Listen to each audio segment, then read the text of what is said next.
1 Samuel புஸ்தகம் 17ஆம் அதிகாரம் 33வது வசன வாசி. அப்பொழுது சவுல் தாவீதை நோக்கி, நீ இந்த பெலிஸ்தனோடே எதிர்த்து யுத்தம் பண்ண உன்னால் ஆகாது, நீ இளைஞன், அவனோ தன் சிறு வயது முதல் யுத்த வீரன் என்றான்.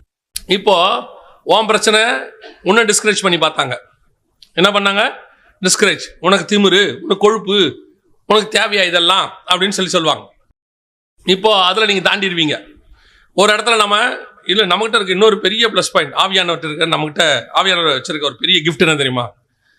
எவ்வளோ கேவலம் நம்ம டிஸ்கரேஜ் பண்ணுறாங்களோ அவ்வளவு ஆவியானவர் நம்மை பலப்படுத்திக்கிட்டே வருவார். நீ பயப்படாத, நான் கூட இருக்கிறேன், உன்னால் முடியும்.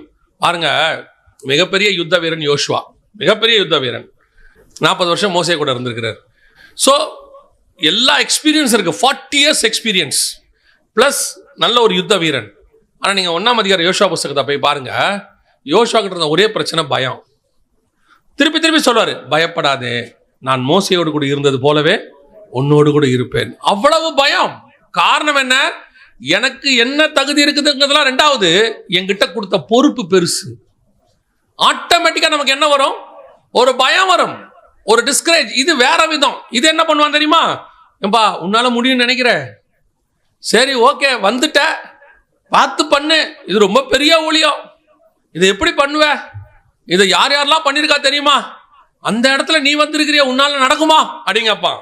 ஆண்டவர் சொல்வாரு, நீங்க எதிரில் இருக்கிற கோலியாத்தோடைய பலனை மட்டும்தான் பார்க்குறாங்க இவங்க எல்லாரும். ஏன்னா இவங்களுக்கு கோலியாத்தை பார்த்து ஏற்கனவே ஒரு பயம் வந்துருச்சு. என்ன வந்துருச்சு? ஆள் எப்படி இருக்கிறான்? ஆள் பயங்கர உயரமா இருக்கான், அவன் ஈட்டி தாங்கி கையில் வச்சிருக்கான், அவன் வச்சிருக்கிற கேட எல்லாத்தையும் வெயிட் போட்டிருக்கிறாங்க, பார்த்து ஆள் அப்படி வந்து ஸ்டவுட்டா நிற்கிறான். இப்போ என்னது? முதல்ல என்ன பார்த்து டிஸ்கரேஜ் பண்றது நடந்துச்சு நம்மள. ரெண்டாவது, இப்ப எதிரியோடைய பலத்தை பத்தி பேசுறான். என்ன சொல்றான்? எதிரியோடைய பலம், அவனை எடுத்து பண்ண முடியுமா? உன்னால இந்த மினிஸ்ட்ரியை செய்ய முடியுமா? இல்ல இந்த ஆவிக்குரிய காரியத்தை செய்ய முடியுமா? ஏன் உங்களை பிசினஸா கூட இருக்கட்டும், ஏதோ ஒன்று இருக்கட்டும், முடியுமா? அது எவ்வளவு பெரிய விஷயம் தெரியுமா? சில நேரத்தில் சொல்லுவாங்க, அவ்வளோ பெரிய ஆளுங்களே செஞ்சு கீழே விழுந்துட்டாங்க, அவங்களாலேயே பண்ண முடியல, உன்னால எப்படி பண்ண முடியும்? எத்தனையோ பேர் ட்ரை பண்ணாங்க, அவங்களால நடக்கல, நீ எப்படிப்பா அவனை போய் அப்படிம்பாங்க. தாவீது இருந்த ஒரே பிளஸ் பாயிண்ட் என்ன தெரியுமா? தாவீது, நான் இளைஞன், நான் சின்ன பையன், அதை அவன் பார்க்கல. ரெண்டாவது, தாவீது அவன் பெரிய யுத்த வீரன், சிறு வயது முதல் கொண்டு யுத்த வீரன், ஆள் பார்க்க ஹைட்டு வெயிட்டுமா இருக்கிறான், அதையும் அவன் பார்க்கல. ஆனா அவன் சொன்னது என்ன தெரியுமா? 47வது வசனவாசி. கர்த்தர் பட்டயத்தினாலும் ஈட்டியினாலும் ரட்சிக்கிறவர் அல்ல என்று இந்த ஜனக்கூட்டமெல்லாம் அறிந்து கொள்ளும். யுத்தம் கர்த்தருடையது, அவர் உங்களை எங்கள் கையில் ஒப்புக் கொடுப்பார் என்றான். தான் தாவீது. தாவீது இருந்த பிளஸ் பாயிண்ட் என்ன தெரியுமா? அவங்கிட்ட இருந்தான பலகீனத்தை அவன் பார்க்கல, எதிரிகிட்ட இருந்த பலத்தையும் அவன் பார்க்கல. அவனுக்கு இருந்த பலன் என்ன தெரியுமா? நான் பலவீனமானவன் தான், நீங்க சொல்ற மாதிரியே நான் சின்ன பையன் தான், எனக்கு யுத்தம் பண்றதுக்கு எந்த விதமான தகுதியும் இல்லை. நாம நினைச்சுக்கலாம், ஊழியம் பண்றதுக்கு என்கிட்ட என்ன இல்லை, எந்த தகுதியும் இல்லை. ஒரு குடும்பத்தை நடத்துறதுக்கு சில சொல்லுவாங்க தெரியுமா, இந்த அம்மா அப்பா கிட்ட ஒரு பெரிய பிரச்சனை இருக்கும். என்னன்னு கேட்டீங்கன்னா, இந்த 20-21 வயசு ஆன உடனே பொண்ணுக்கு இல்லை பையனுக்கு ஒரு 25-26 வயசு ஆன உடனே, ஐயோ பிள்ளைங்க பெரிய பிள்ளைகள் ஆகிப்போச்சு, வயசாகி போச்சு, கல்யாணம் பண்ணணும்பாங்க. கல்யாணம் பண்ணி கொடுத்த உடனே மாமியார் அடுத்து என்ன சொல்லும் தெரியுமா? அதுங்களே சின்ன சிறுசுங்க, அதுங்களுக்கு ஒன்றும் தெரியாதும்பாங்க. அந்த அம்மா என்ன பண்ணும்? மொத்தத்தையும் டேக் ஓவர் பண்ணும். ஏதாவது அந்த மருமக முடிவெடுக்க வந்துச்சுன்னா உடனே சொல்லுவாங்க, இவளுக்கு என்ன தெரியும், நாங்க குடும்பம் பெற்று பிள்ளைகளை பத்து பேர பிள்ளைகள் வரைக்கும் பார்த்துக்கிட்டு இருக்கோம், பெரியவங்களுக்கு எங்களுக்கு தெரியாதது உனக்கு தெரிஞ்சிருமா அப்படின்னு ஒரு கேள்வி கேட்பாங்க. ஆனா அவங்களே தான் சொன்னாங்க, பிள்ளைக்கு வயசாகி போச்சு, சீக்கிரம் கல்யாணம் பண்ணணும்னு சொல்லுவாங்க. இது ரொம்ப சின்னஞ்சிருச்சுங்க, நம்ம தான் பார்த்துக்கணும், நீங்க பார்த்துக்காதீங்க, விட்டுருங்க. திரும்பி சொல்றேன், நீங்க யாருமே என்ன செய்யாதீங்க, அவங்க 2 பேரை விட்டுருங்க. அது கீழே உழட்டும், எழுந்திரிக்கட்டும். சைக்கிள் ஓட்டணும்னா கீழே விழுந்து முட்டி தேஞ்சாதான் நல்லது. சில ஆட்கள் சைக்கிள் ஓட்ட ஓட மாட்டான், பிடிச்சிக்கிட்டே இருப்பான் பின்னாடி, இப்படி வளைக்காத அப்படி வளைக்காதன்பான். கடைசி வரைக்கும் திரும்பி பார்த்துக்கிட்டே தான் ஓட்டுவான். பார்த்துருக்கீங்களா? அவனுக்கு அந்த ஆள் இல்லைன்னு அவனுக்கு பயம் வந்துடும், பொத்துன்னு கீழே விழுந்துருவான். சில நேரத்தில் சில காரியங்களை என்ன செஞ்சிடணும், விடணும். இப்ப தாவீதுகிட்ட அப்படிதான் இருக்கு. போத, உன்னால எப்படி முடியும், அதெல்லாம் பார்த்தா அவன் சொல்றான், அந்த பாரு, எங்கிட்ட நான் சின்ன பையன், எனக்கு மாற்றுக்கிறதே கிடையாது, நான் என்னது ரொம்ப சின்ன பையன், அதனால என்னால் ஜெயிக்க முடியாது, நீங்க சொல்றது உண்மையா இருக்கட்டும்.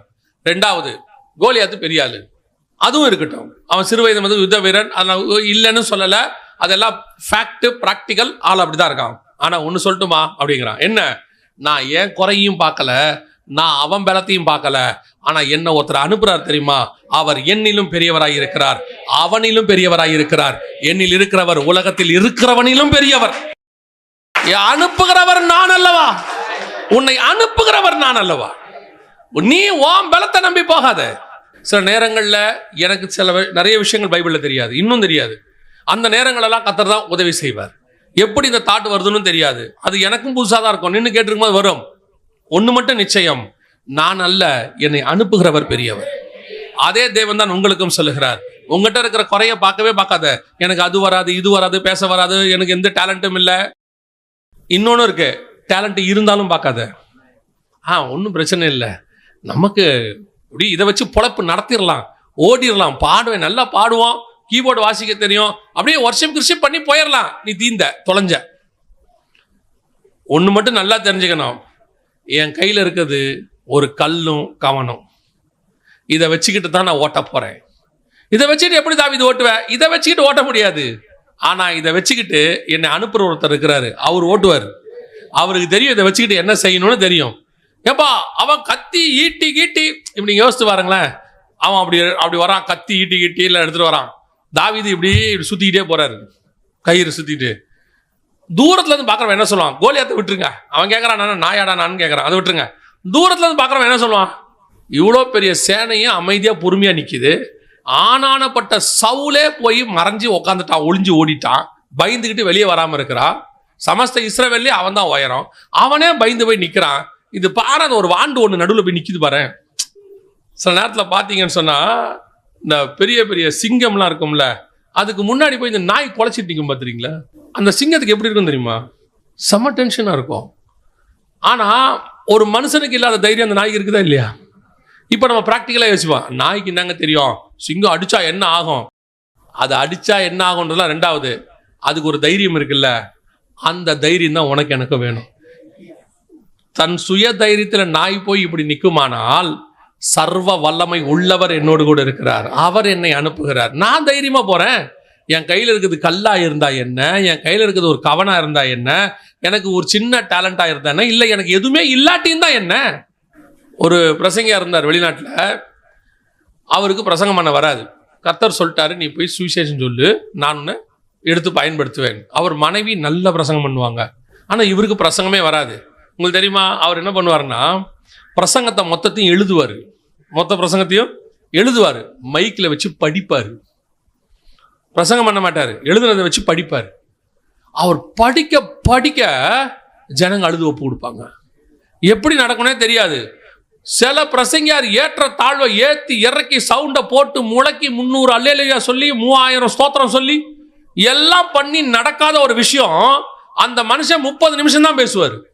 எழுதி வைப்பார், இங்கிலீஷ்ல தான் எழுதுவார், எல்லாம் எழுதி வச்சுதான் படிப்பாரு. படிச்சு முடிச்சு ஜோம் பண்ணுவான் பாரு, கிட்டத்தட்ட 2000 பேர் ஒப்பு கொடுப்பான், 1000 பேர் ஒப்பு கொடுப்பான், அழுது ஒப்பு கொடுப்பான்.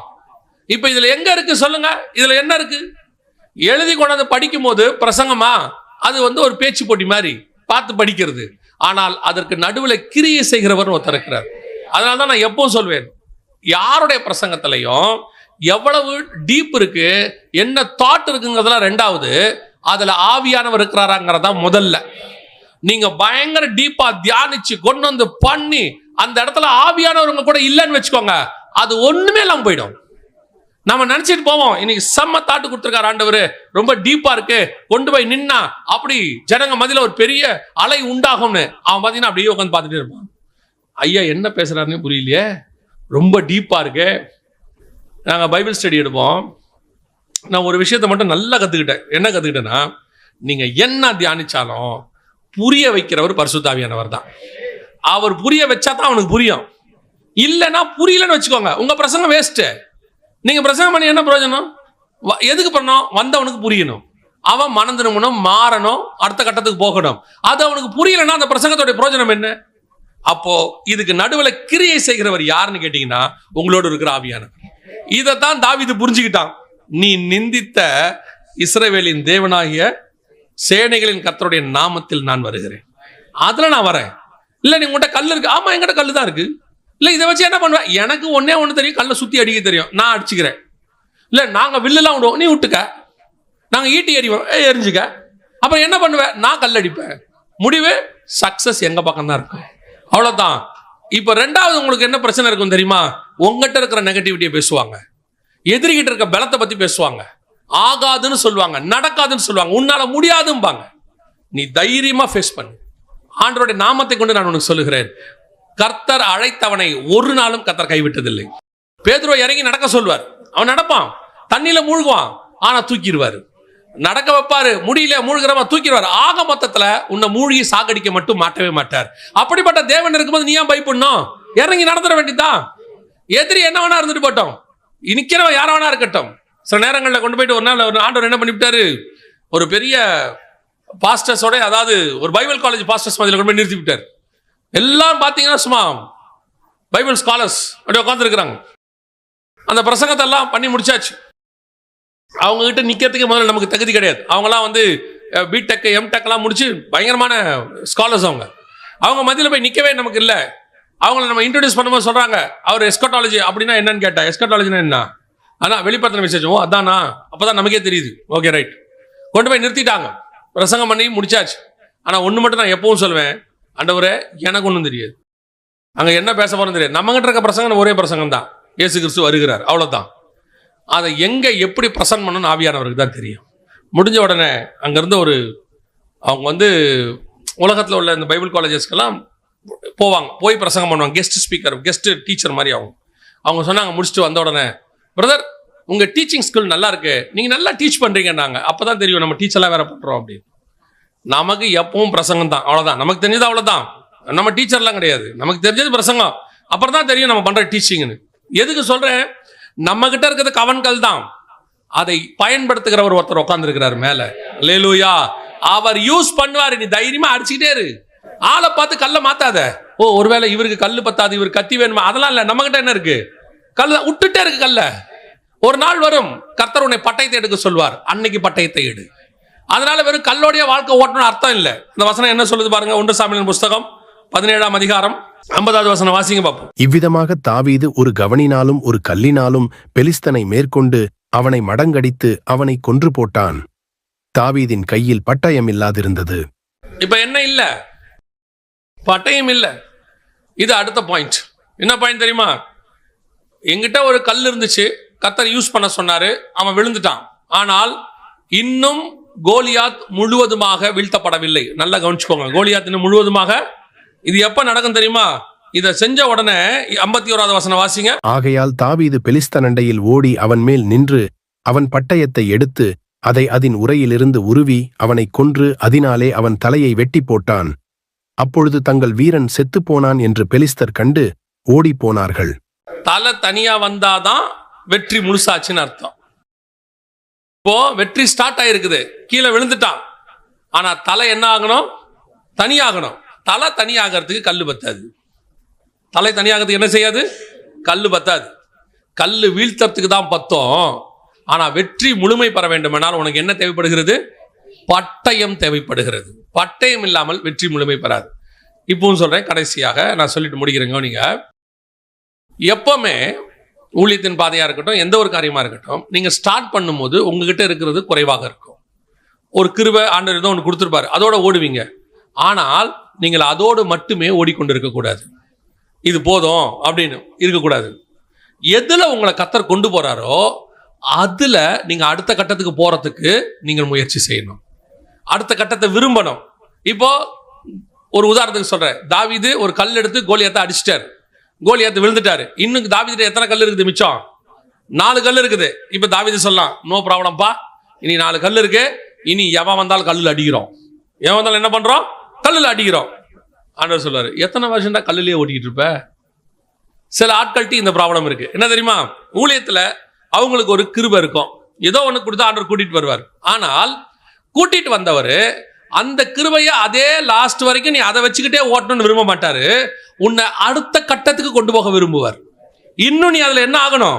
அதுல உள்ளதை உன்னை டெவலப் பண்ணணும், உட்காந்து படிக்கணும். இப்போ பேதுருவும் யோவானும் படிப்பறிவு இல்லாதவர்கள், கரெக்ட் தானே? அப்படித்தானே இருக்கு, பேதமை உள்ளவர்கள். ஆனா அவங்க கடைசி வரைக்கும் படிக்காதவங்களாவே இல்ல. அதுக்கப்புறம் நிருபங்கள் எழுதுற அளவுக்கு அவங்க பெரிய ஆளா மாறிட்டாங்க, படிப்புக்குள்ள வந்துட்டாங்க, அடுத்த கட்டத்துக்கு வராங்க.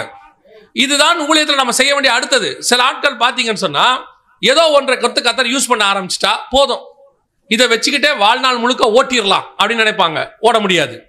அந்த கல்லை வச்சுட்டு ஓட முடியாது. பரிசுத்தம் உள்ளவன் இன்னும் பரிசுத்தமாகட்டும், நீதி செய்கிறவன் மகிமையின் மேல் மகிமை அடைந்து அடுத்த லெவலுக்கு போயிட்டே இருக்கணும். கல்லுல வீழ்த்துறது ஒரு காலம், பட்டயத்தை எடுத்து வெட்டுவது ஒரு காலம். அப்ப பட்டயத்தை எடுக்கிறதுக்கு நீ உன்னை என்ன பண்ணணும்? டெவலப் பண்ணணும், எடுத்து ஓடணும், அதுக்கு அடுத்த கட்டத்துக்கு போகணும்.